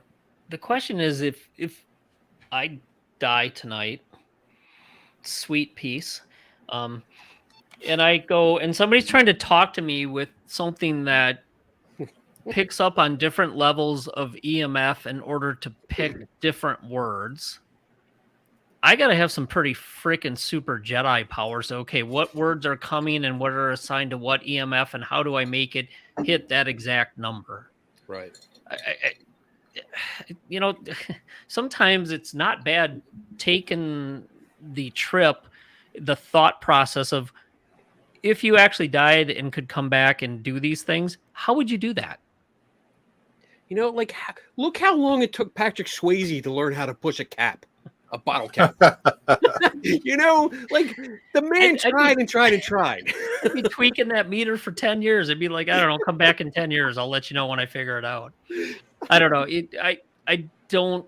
I haven't seen anything that would provide good data around this, but it would be interesting to take a look at. If people really think EMF played a part, or you think when something comes through on the EVP and gives you a response, if there's an EMF spike, there's a way to go about it. As much as people think this field is pseudoscience, you can apply some pretty solid scientific methodology to it. I mean, it doesn't matter what you're studying. I think so. Right. If you get a spike in the system in the mains power line, and it does cause an EM spike, something like the ovulus will spit out a word because it's being caused by the spike. But is that word relevant? Is it contextual? It's not. That's I think that's where I'm getting to. This is not a it is one caused the other. In this case, yes, one would cause the other. So you don't have a correlation of a paranormal event causing two devices to go off. One device literally caused the other one to go off, right? Because that's how it works. So it wouldn't be anything. It would be relevant to us because it would show us, hey, this is a cause of this device going off. So we have a solution. We have a reason here. But it wouldn't be anything that would say, hey, this is a paranormal event, because it's not, it's working exactly how it's supposed to. Yep. Okay, good. Daniel, wait, what? A haunted location? How did they know that? You'll have to go back and read Lathe and Horan's papers. Obviously places that had a history. I think Black Moon Manor was one of them. And it's actually, they reference some of Kenny's work debunking a lot of the stuff there. What? Really? But, yeah. I sent that to you a long time ago. I think you did. Yeah. Join the rest of us old fuckers. You can't remember anything. No, I think I did point that out to you. I sent it to Yeah, you. you I'm like, did. I hey, you're remember now. referencing here. Now that you said that, I think it's Black Moon Manor, but they spent a lot of time there, and according to them, they controlled the conditions fairly well, and they still had things that happen. They also use this survey of strange experiences, which is a validated question set or way to collect information on both subjective and objective phenomena. So you have to go back and read their papers if you agree with their criteria or not. That's a whole different story, but that's how they did it. They've been using the same methodology for a while now. So, but they do readily admit a lot of the stuff there was debunked by yours truly, Kenny Biddle. But they still claim that despite that, they've closed it down, they've controlled it, they still had enough things happen to where it was worth continuing their research at that site.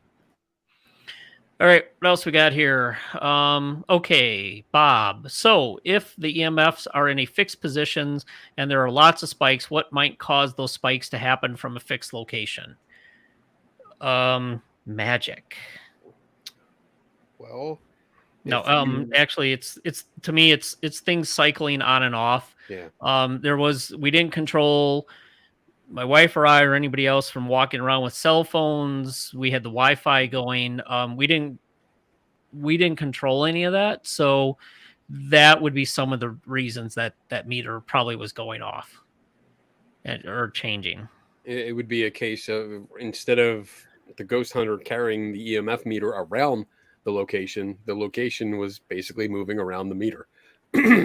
But yeah, you can have anytime for those of us that either grew up or still live in a house where the lights dim when certain things turn on, like air conditioner, central air, or something like that.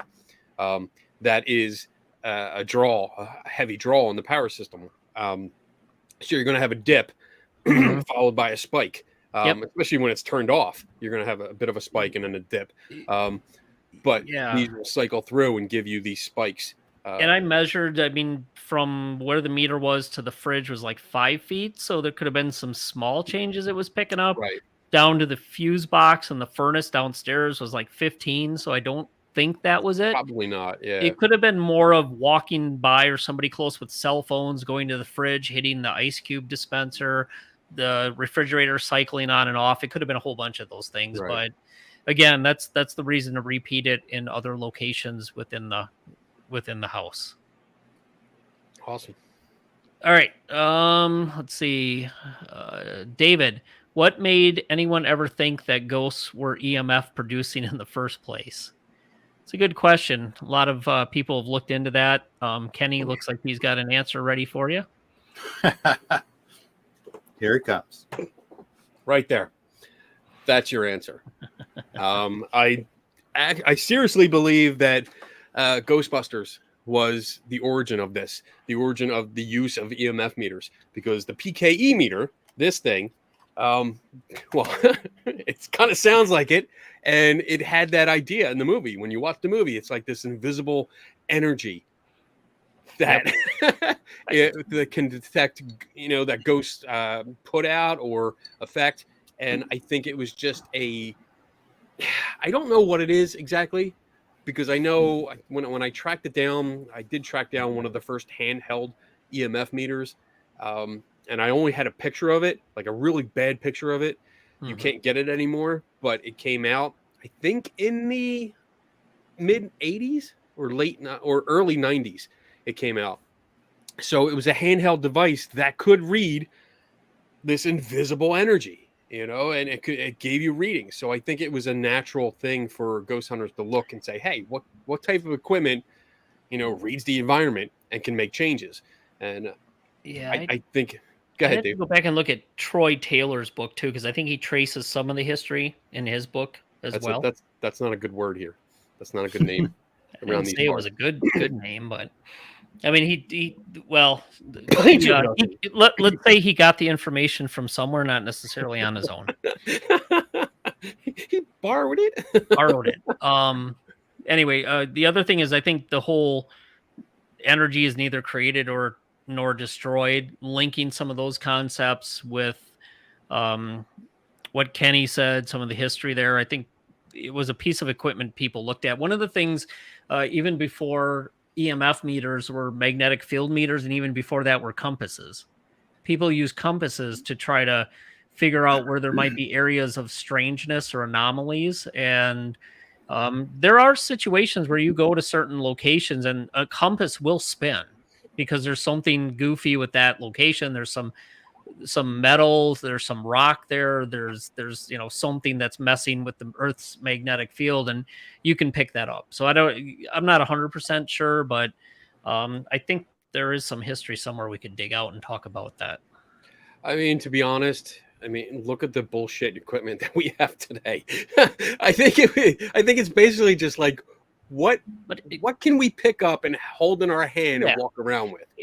And the argument is because we don't know, try everything, which, I'm actually okay with that. Right? I was going to say, I'm okay with that, but be prepared to understand how it works, what can cause it to go off naturally, and how are you assessing what might be anomalous or not. Right. All right. Know how to use your fucking equipment. Yeah, that's asking a lot. It's asking a real lot. It's a challenge for everybody.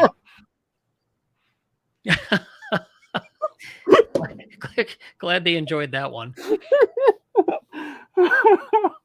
It seems basic, but it's asking a lot.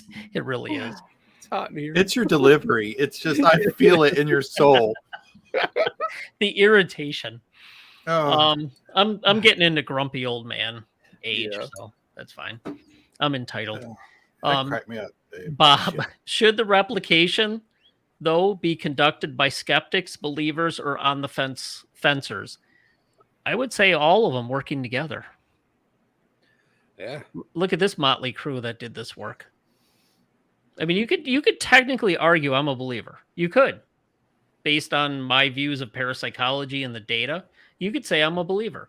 Kenny's obviously a skeptic, and I think Tim is the sitting on the fence kind of guy. So I think this is a prime example of three of us, probably with different views, that came together and did this together. But this type of the way you do this type of work, it shouldn't matter if you're a skeptic, believer, or on the fence. You're going to collect the data, and you should get the same results. The data should lead you to the conclusion. Not the other way around. Yep. Good question, though. All right, last question. Yes. John Kennedy, how do they define ghost on that meter? The ghost in meter. Yellow. Yellow. If it's yellow. The answer is 42. Always 42. Always. Always 42. Always. And with that is the last question. Yo. So, all right, let's go around. Closing thoughts. Kenny, go. Oh, damn. Yes. No time to slack and think. Woo, I hope it. Now you got to I know. And all I'm going to say is I agree with Kenny.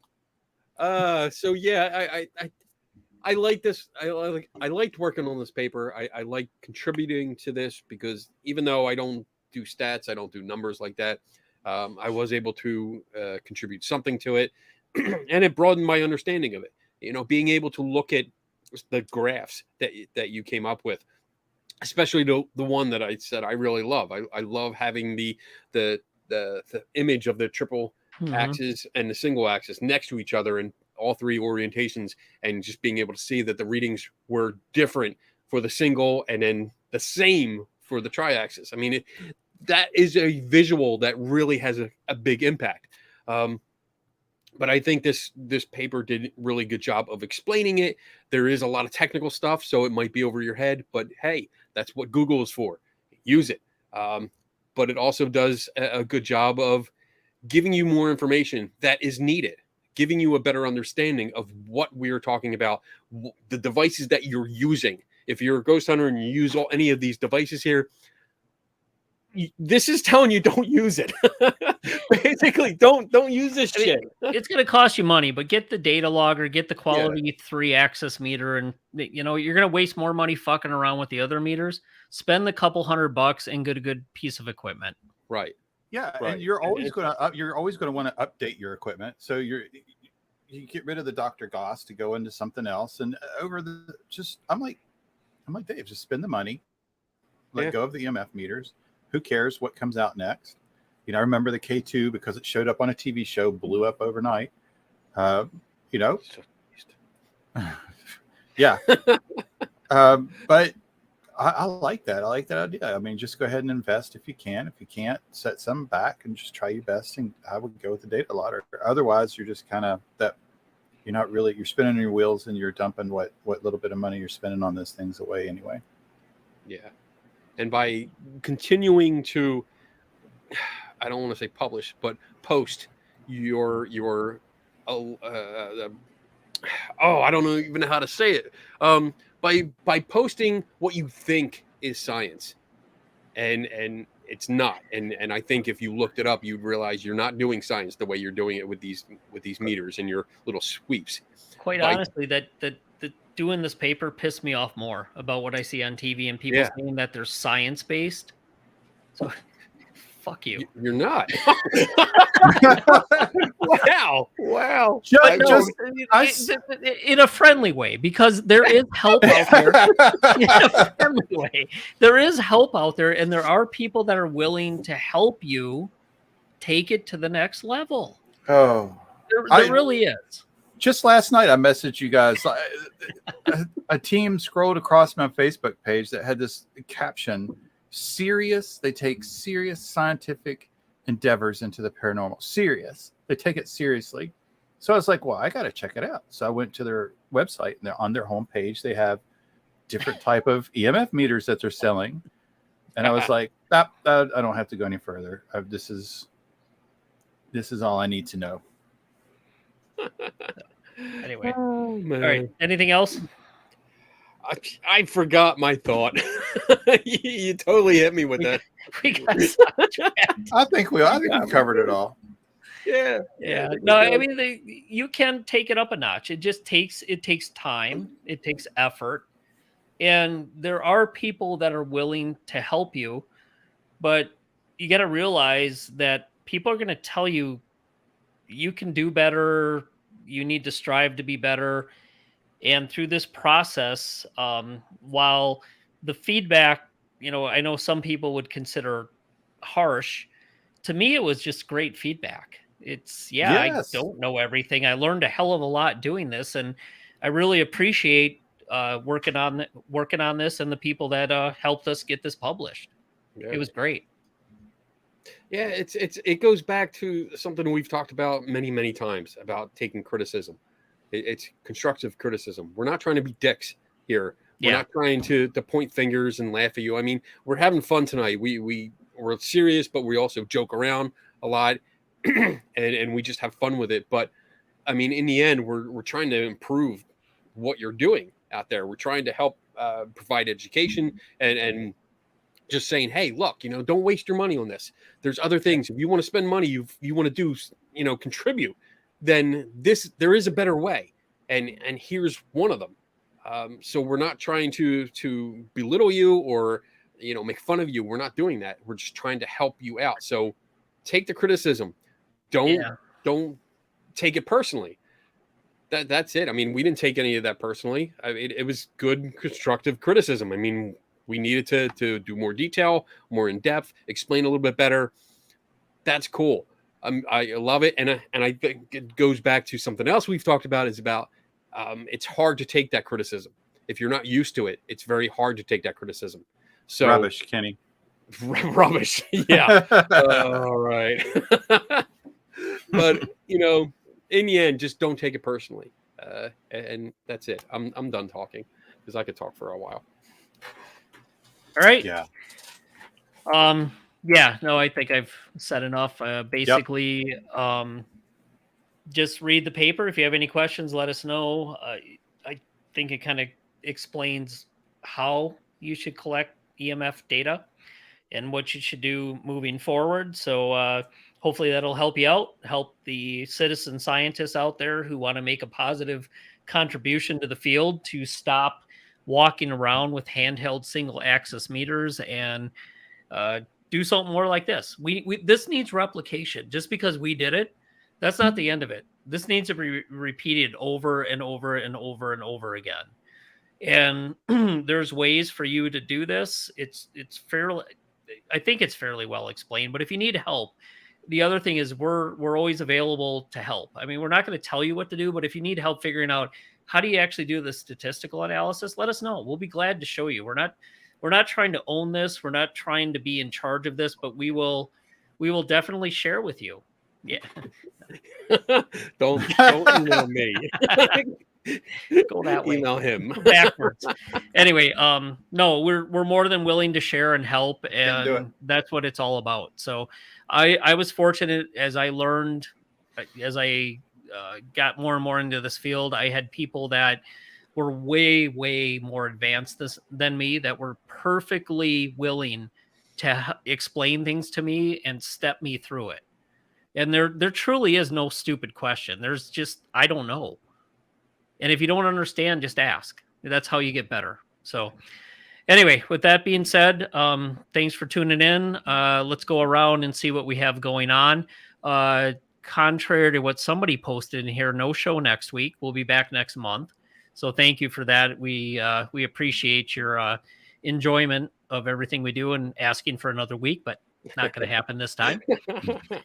So I do this show called Three Tortured Souls the first Wednesday of every month, and we will be back next month. And I will throw it over to Tim. What do you got going on? I do this show called Three Tortured Souls. We'll be back next month. I will Excellent. say, I've got some objects that I'm going to be sending out soon. Top secret experiment. Top secret, yeah. I'm right now going through the paperwork and trying to figure out the best way. Oh no, this is no. Oh, I don't think this is publish worthy. But I think so. Really, we'll see. My paperwork is. I'm trying to figure out the best way to convey in writing what I expect people to do, and also legally keep out of trouble in case shit happens. So, yeah. So there's 3 people I know of that have agreed to do this, and I'm looking for one more. I'm sorry, one, and we'll go from there, and hopefully nobody dies in this experiment. I have read that, and I don't know. I'm still struggling with proving a negative, but that's just me. Mm-hmm. All right, Kenny. I'm going to keep it short. So I do this show called Three Tortured Souls once a month. I also do a show every Friday night called The Skeptical Help Bar. And this week, I'm going to schedule it tomorrow morning when I get into work. But this week coincides with a visit starting tomorrow. Daniel Reed will be in town. That's right. No way. Daniel's going to be with you. So cool. Daniel will be right here in this office. Nice. And we're gonna be doing a show Friday night, and he's gonna be our guest. I don't know if I told him yet, but he is. Daniel, he knows now. He'll get used to you, Kenny. He'll get used to you. So we got that this weekend. He's actually staying through the weekend, cool. And I got a few things planned for us to do. So you'll hopefully see a bunch of stuff coming out from us. The weekend after is the Gettysburg Battlefield Bash. I'll be down in Gettysburg, Pennsylvania for the weekend. And then after that, the following weekend, I go away on a mini vacation. Well, actually, it's a week and a half vacation. And I'll be at 2 locations that are undisclosed. And you'll find out through each Skeptical Help Bar for those 2 Fridays that cool. fall within it. Because I'll be in 2 different places with 2 different special guests, so you'll have to tune in to find out, bitches. Awesome. That's it for now. All right. Well, thanks everybody. Thanks for the discussion, the questions. Had fun tonight, and we'll see you in 1 month. Until then, everybody enjoy, stay safe, take care. Bye-bye. Three different shows, three different shows, three different shows. Demons are real, ghosts talk to me. Aliens are real, Bigfoot is real. Don't question me. Take music out, candy is out. Dave is the mouth, ghosts are real. I'm on TV. Three different shows, three different shows, three different shows, three different shows. And we'll let you say, oh, we'll get together.